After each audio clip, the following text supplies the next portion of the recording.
Imagine someone hands you $100, but with one condition. You have to split it with a stranger.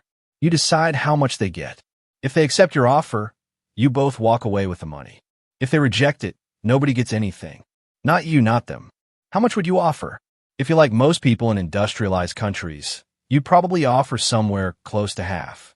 Not because you're especially generous, because you know something instinctively. Offer too little, and the other person will likely reject it, even though rejecting means they get nothing too. They'll turn down free money just to punish you for being unfair. This simple exchange is called the ultimatum game, and for decades, researchers assumed the way people play it revealed something universal about human nature. A hardwired sense of fairness, baked into our species by evolution, showing up the same way in a boardroom in New York as it would anywhere else on Earth. Then researchers took the game into the Amazon rainforest. And what they found didn't just complicate that idea. It nearly broke it. Here's what actually happened. A team of researchers ran the ultimatum game across more than a dozen small-scale societies around the world, from herders in Africa to whale hunters in Indonesia to farming communities in Papua New Guinea, all groups living far outside industrialized market economies. They want to know if the fairness instinct people showed in university psychology labs was truly universal. One of the groups they studied was the Machigenga, a community living along tributaries of the Amazon in Peru, where households farm, fish, and hunt largely on their own, with relatively little exchange or trade with people outside their immediate family. When researchers ran the ultimatum game with the Machigenga, the results looked nothing like what happens in a psychology lab in London or Los Angeles. Proposers routinely offered as little as 15 to 25% of the total amount, far below the near 50% norm seen in industrialized populations. And here's the part that really upended assumptions. The people receiving those low offers almost never rejected them. Even offers that would be considered insultingly unfair by Western standards were simply accepted again and again. This wasn't because the Machigenga didn't understand the game. They understood it perfectly well. They just didn't seem to feel the same instinctive outrage at an unequal split that drives people in market economies to punish stinginess, even at a cost to themselves. Which raises the obvious question. If the sense of fairness that makes you reject a low offer isn't hardwired and universal, then where does it actually come from? The answer researchers arrived at was almost the opposite of what everyone expected. It's not that the Machigenga lacked a sense of fairness. It's that the specific kind of fairness measured by the ultimatum game, the instinct to punish an unfair stranger, even when it costs you something, turned out to be shaped heavily by how much a society depends on cooperation and exchange with people outside the immediate family. The Machigenga live in a world where households are largely self-sufficient. You grow your own food, you fish your own river, you rarely need to strike deals with strangers to survive. In that kind of economic life, there's little practical reason to develop a strong reflex for punishing unfair strangers, because you almost never have to negotiate with them in the first place. Now, compare that to the other end of the spectrum the researchers found. In a coastal community in Indonesia called Lamalera, families survive largely through cooperative whale hunting, an activity that depends entirely on large groups of people working together, sharing risk, and dividing the catch in ways everyone agrees are fair. When researchers ran the ultimatum game there, the results flipped completely. Proposers frequently offered more than half the total amount, sometimes significantly more, and low offers were rejected far more often than in almost any other society studied. It's worth sitting with just how demanding that hunting life is. A single whale hunt in Lamalera can involve a dozen or more men in small wooden boats, working in tight coordination against an animal that could easily kill them, with the entire catch then divided among the crew and the wider village according to agreed-upon shares. Get that division wrong, or let resentment over an unfair split fester, and the next hunt, the one that might feed your family through the coming months, becomes harder to organize. Fairness in that context isn't an abstract virtue. It's closer to essential infrastructure, the thing that keeps a genuinely dangerous, high-stakes cooperative system running smoothly year after year. In other words, The community whose daily survival depended most heavily on fair, cooperative exchange with non-relatives developed the strongest instinct for punishing unfairness. The community that depended on it the least developed almost no instinct for punishing it at all. This is the reframe that changes how you think about fairness itself. It's not a fixed trait sitting quietly in human nature, waiting to express itself the same way in every person, in every culture, on every continent.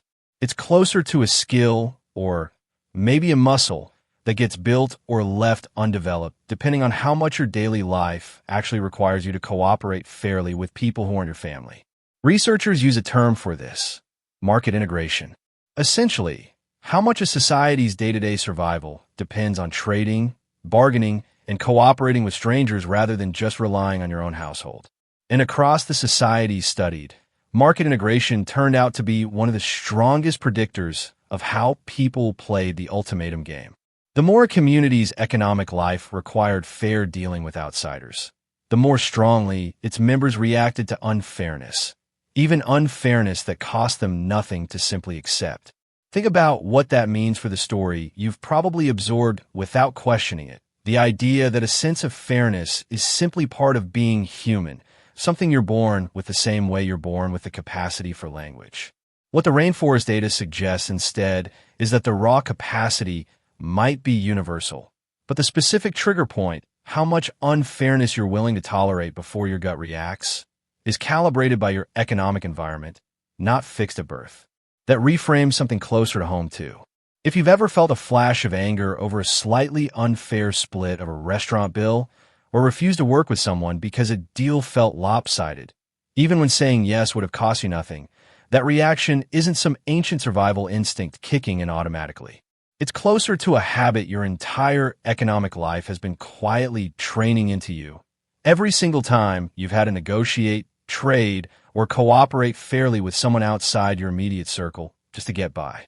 The Machigenga aren't failing some universal fairness test. They're simply operating with an instinct that was never built for a world of strangers and negotiation, because their world for generations mostly wasn't one. And the whale hunters of Lamallara aren't unusually noble. Their instinct for punishing unfairness was forged by an economic reality where a single unfair split really could threaten how the whole community survives the next hunt.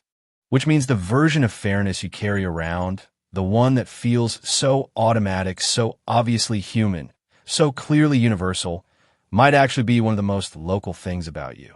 Shaped not by evolution alone, but by markets, trade routes, negotiations, and the thousands of small fair and unfair exchanges your particular corner of the world has required of you since the day you were born. There's another detail from this research that makes the picture even stranger. Researchers didn't just measure how people responded to unfair offers. They also looked at how generous the proposers themselves tended to be across different societies, and the pattern lined up with the same underlying logic. In societies with low market integration, like the Machigenga, proposers weren't just getting away with low offers because responders rarely rejected them. Many proposers seemed to genuinely see a lopsided split as unremarkable, not a calculated attempt to exploit the other person, just a normal division of resources in a world where you don't typically expect much from people outside your household anyway. Meanwhile, in societies with high cooperative demands, proposers frequently overshot fairness entirely.